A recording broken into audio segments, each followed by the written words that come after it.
प्रेम हे कधी रूप रंग आणि कोणतीही कमी बघत नाही. प्रेम खरं तर मनावर होतं. प्रेम ठरवून करता येत नसलं तरी एखाद्यासोबत ठरवून आयुष्य जगता येतं. प्रसन्नाला कविता लिहिण्याचा खूप छंद होता. ती तिच्या कविता सोशल मीडियावर पोस्ट करायची. तिच्या कवितांना खूप लाईक्स मिळायचे. तिच्या कविता होत्याच खूप भावनिक की कोणीही त्या कवितेत भावून जाईल. तिच्याच एका सोशल मीडियावरील सागर नावाच्या मुलाला तिच्या कविता खूप आवडायच्या. जेव्हा जेव्हा ती तिच्या कविता पोस्ट करायची तेव्हा तेव्हा तो ती कविता त्याच्या एका बुकमध्ये लिहून ठेवायचा. तिच्या या कवितामुळे ती त्याला खूप आवडायला लागली. त्याने तिला कधीच पाहिले नव्हते. तो नेहमी तिच्या कवितावरून तिचे रूप मनात रंगवायचा. एवढी सुंदर कविता लिहिणारी किती सुंदर असेल असे तो विचार करायचा. तो तिच्या प्रत्येक कविताच्या पोस्टवर कमेंट करायचा. एक दिवस त्याने तिला मेसेज करायचे ठरवले. त्याने हिम्मत धरून तिला सोशल मीडियावर हायचा मेसेज केला. प्रसन्नाने त्याचा मेसेज पाहिला आणि तिने सुद्धा रिप्लाय दिला. मग त्याने तिला सांगितले की आपण अतिशय अप्रतिम कविता पोस्ट करता. एक विचारायचे होते, या कविता तुम्ही स्वतः बनवता का?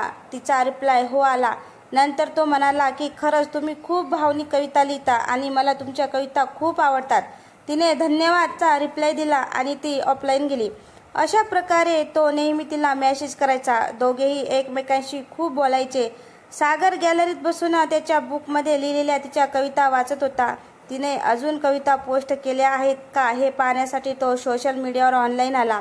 त्याला दिसले की प्रसन्ना पण ऑनलाईन आहे. तर त्याने तिला मेसेज केला, काय करते? तिने रिप्लाय केला, काही नाही. आणि तू? त्याने विचार केला की आपण इतके दिवस झाले हिच्यासोबत बोलत आहोत तर तिचा फोन नंबर मागायला हवा. मग त्याने धाडस करून तिचा फोन नंबर मागितला. तिने देण्यास नकार दिला पण ती त्याच्यावर रागावली नाही. ती म्हणाली की आपण येथे मेसेजवरच बोलू. तेव्हा सागर ओके रिप्लाय करतच होता की चुकून त्याचा फोन हातातून सटकला आणि गॅलरीतून खाली पडला. जेव्हा तो खाली फोन आणायला गेला तेव्हा त्याचा फोन खूप खराब झाला होता. तो फोन रिपेअरिंगसाठी घेऊन गेला तर तेथील दुकानदाराने त्याला हा फोन 15 दिवसानंतर रिपेअरिंग करून मिळेल असे सांगितले. त्याने होकार दिला आणि घरी आला. प्रसन्ना त्याच्या रिप्लायची वाट पाहत होती. तिला वाटले याला नंबर नाही दिला म्हणून हा रागावला असणार. ती त्याला मेसेज करत राहिली पण याचा फोन खराब झाला आहे हे तिला माहीत नव्हते आणि सागरला काही कारणासाठी गावाला जावे लागले. 2 दिवस झाले मेसेजचा रिप्लाय आला नव्हता. तिला खूप वाईट वाटले. तिला वाटले की सागर तिच्याशी कधीच बोलणार नाही म्हणून तिने त्याला मेसेज करायचे सोडून दिले. 10 दिवस झाले होते. तिला करमत नव्हते कारण तिला सवय झाली होती त्याच्याशी बोलायची. तिने त्याला मेसेज केला आणि तिचा नंबर दिला आणि ती म्हणाली की हा घे माझा नंबर. तुला राग आला आहे म्हणून तुला दिला पण प्लीज माझ्याशी बोलत जा. सवय झाली आहे मला तुझ्याशी बोलायची. तरी त्याचा रिप्लाय येत नाही. सागर गावावरून येतो आणि फोन रिपेअरिंग झाला की नाही हे पाहण्यासाठी जातो. तर दुकानदार त्याला म्हणतो की फोन कधीच रिपेअरिंग केला होता. त्याने फोन घेतला आणि तिचे मेसेज पाहिले. त्याला कळले होते की हिचा गैरसमज झाला आहे. त्यामुळे तो तिला मेसेज न करता कॉल करायचे योग्य समजून तिला कॉल करतो. पण तिने त्याचा फोन असेल म्हणून कट केला आणि फोनवर मेसेज केला की मी घरी असते म्हणून फोनवर नाही बोलू शकत. तर त्यानेही ठीक आहे हा रिप्लाय दिला. मग दोघेही फोनवरचा मेसेज करून एकमेकांशी बोलायचे. त्याने त्यांच्यामधील झालेला गैरसमज दूरही केला. दोघेही एकमेकांशी मेसेजवर खूप बोलायचे. त्यामुळे एकही दिवस त्यांना एकमेकांशी बोलल्याशिवाय जायचा नाही. एक दिवस सागरने तिला भेटायचे असे ठरवले. त्याच्या बोलण्यामध्ये त्याने तिला विचारले की प्रसन्ना आपण इतके दिवस झाले एकमेकांशी बोलत आहोत. मला एकदा तुला भेटायचे आहे. तुझा आवाज ऐकायचा आहे. तिने या प्रश्नाचे उत्तर दिलेच नाही. खूप वेळ मेसेज नाही आला. सागरने परत मेसेज केला की सांग ना ग. तिचा रिप्लाय आला की आपण असंच नाही बोलू शकत का? भेटणे महत्त्वाचे आहे का? तो म्हणाला असे नाही आहे तरी पण एकदा तुला बघायचं आहे. तुझा आवाज ऐकायचा आहे. तर ती म्हणाली की एक प्रॉमिस करशील? तो हो म्हणाली की मी जेव्हा तुला भेटायला येईल आणि तेथे तुला काही कळाले तरी तू आपली ही मैत्री तशी ठेवशील ना?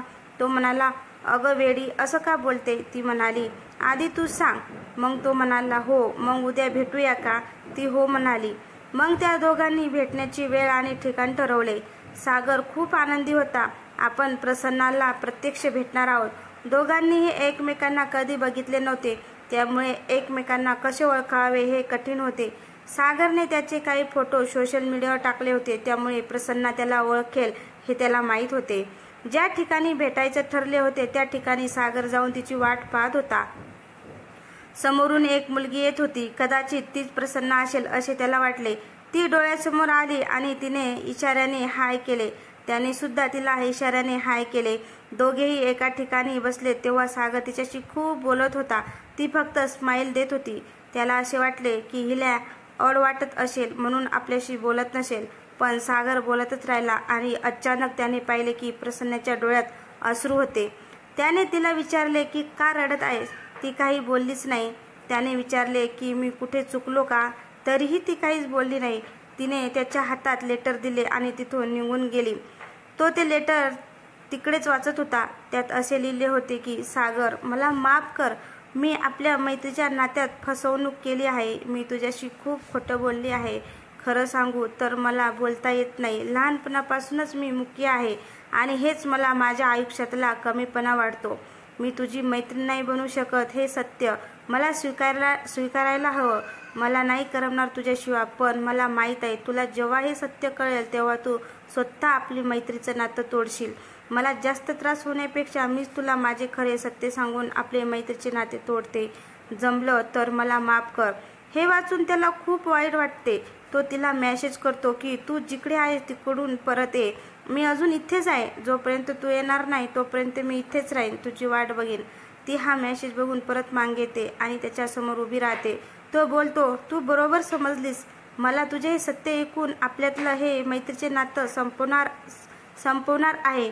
तिच्या डोळ्यात अश्रू येतात आणि ती जाण्यास निघते. तेव्हा तो बोलतो, आणि हे मैत्रीचे नातं तोडून मला तुझ्यासोबत प्रेमाचे नाते जोडायचे आहे.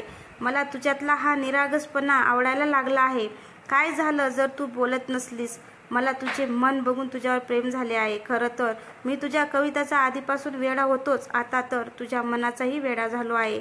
जरी तू माझ्याशी ओठाने बोलू शकली नाही तरी तुझ्या मनाने तू माझ्याशी बोलू शकतेस. मग सांग, होशील का माझ्या आयुष्याचा पार्ट?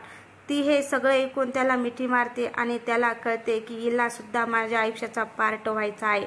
पुढे तो तिच्या वाढदिवसाच्या दिवशी तिला तिच्याच कवितेचा संग्रहाचं पुस्तक गिफ्ट करतो आणि म्हणतो की आता सगळे तुझी कविता वाचतील.